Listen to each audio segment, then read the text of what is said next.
A very good day to everybody. My name is Herman son of Henry. My matrix number is 18 DPM 18F2039. Today we would like to share about our topic, which is campaign derma darah. Okay.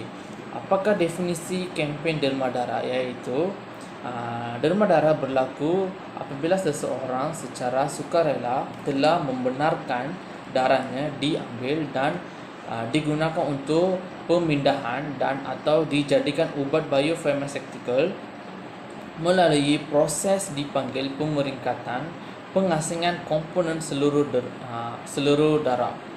Derma darah mungkin dalam keseluruhan WB iaitu whole blood atau komponen khususnya secara terus dipanggil apheresis kedua. Bank darah sering mengambil bahagian dalam proses pengumpulan serta prosedur yang mengikutnya.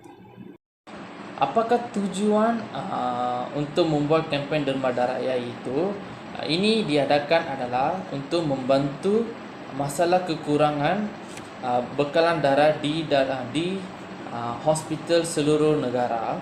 Kempen derma darah ini sememangnya salah satu kejayaan besar dan ia memberikan mereka peluang untuk mendidik orang ramai serta untuk meningkatkan kesedarahan didermakan terutama dalam membantu dan menyelamatkan nyawa seseorang. Salam sejahtera, nama saya Jim Pei Jing, nombor matrik saya 18 DPM 18F2047. Hari ini saya akan sambung tentang kepentingan dan keperluan untuk derma darah. Baru-baru ini terdapat semakin banyak kempen-kempen derma darah yang dilakukan oleh pelbagai pihak. Namun, masih terdapat segelintir masyarakat yang masih berdegil atau ragu-ragu untuk mendermakan sedikit darah mereka. Di sini, saya akan berkongsi untuk sekalian tentang kepentingan dan keperluan untuk derma darah. Okey, apakah kepentingan menderma darah? Kenapa kita kena menderma darah? Okey, maksudnya dia macam ni. Darah yang kita derma boleh menyelamatkan nyawa seseorang, terutamanya mangsa kemalangan, pesakit yang menjalani pendedahan, bayi baru lahir yang menghadapi penyakit kuning iaitu penyakit jaundice, orang yang mengalami tumpahan darah dan sebagainya. So, mereka memang kena perlu darah.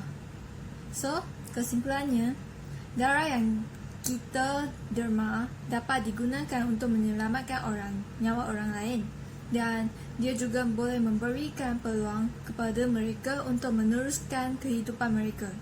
Seterusnya adalah keperluan untuk menderma darah. Apakah layakan untuk menderma darah?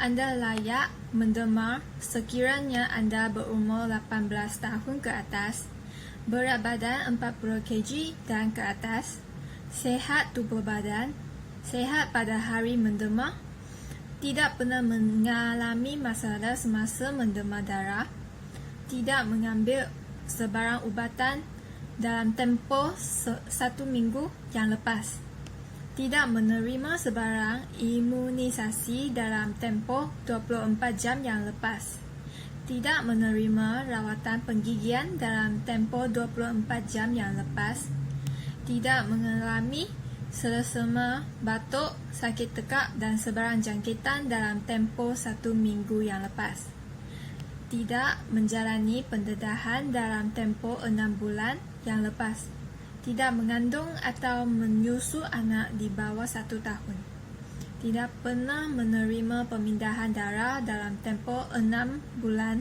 yang lepas. Yang terakhir adalah tidak mempunyai ahli keluarga yang menghadapi hepatitis B atau C. Dengan menderma darah, kita juga dapat menyelamatkan nyawa tanpa mengira agama, budaya dan juga boleh dianggap sebagai suatu sedekah dan terdapat pahala dalam bersedekah. Antara kelebihan menderma darah ialah nombor 1. Menderma darah bukan hanyalah dapat membantu pesakit yang memerlukannya, tetapi dapat menjaga kesihatan si penderma juga.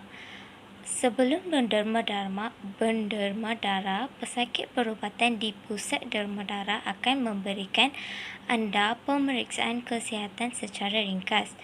Mereka akan memberitahu anda beberapa petunjuk penting seperti kumpulan darah, tekanan darah dan tahap kolesterol dalam badan dan banyak lagi. Anda tidak perlu mengunjungi doktor dan membayar untuk mendapatkan pemeriksaan seumpamanya. Bukan itu sahaja, darah yang diderma akan ditapis terlebih dahulu untuk mengenal pasti jika terdapat sebaran jangkitan virus seperti HIV, silipsis dan hepatitis. Okey, kelebihan yang seterusnya ialah derma darah mengurangkan risiko sakit jantung, bahkan turut membantu dalam menyimpangkan zat besi dalam badan penderma. Sejak 30 tahun lalu, sakit jantung merupakan penyebab kematian nombor 1 di Malaysia. Walau bagaimanapun, dengan menderma darah, anda boleh mengurangkan risiko serangan jantung dan penyakit jantung. Ini kerana penyakit jantung dikaitkan dengan kandungan zat besi di dalam darah anda, dan zat besi yang berlebihan akan menjadikan darah anda pekat dan mengakibatkan kerosakan arteri dalam jangka panjang. Kelebihan yang ketiga ialah menderma darah juga mengurangkan risiko terhadap penyakit kanser. Risiko kanser meningkat setiap kali kita mengambil makanan yang tidak berkhasiat dan menghirup udara yang tercemar tetapi dengan menderma darah secara berkata, anda boleh mengurangkan risiko kanser pada bahagian usus, perut, hati dan tekak. Okey, kelebihan yang keempat ialah menderma darah dapat mengurangkan kalori dalam badan. Kajian mendapati menderma darah dapat membakar 650 kalori dalam badan seseorang dalam satu sesi. Membantu penderma darah mengurangkan berat badan, kekal sihat dan ramping, serta mencegah obesiti. Kelebihan yang kelima ialah menderma darah dapat menggantikan sel-sel darah yang baru, lalu mengekalkan kecergasan dan menjadi penderma lebih produktif dalam melakukan kerja. Tubuh badan anda akan menjadi lebih bertenaga dan berfungsi dengan lebih baik, dan badan anda akan berasa lebih segar. Dan kelebihan yang terakhir ialah menderma darah dapat menyatukan manusia sejagat. Inilah sebab yang paling utama menderma darah bangsawannya. Ia ingatkan kita bahawa sesungguhnya kita adalah sama.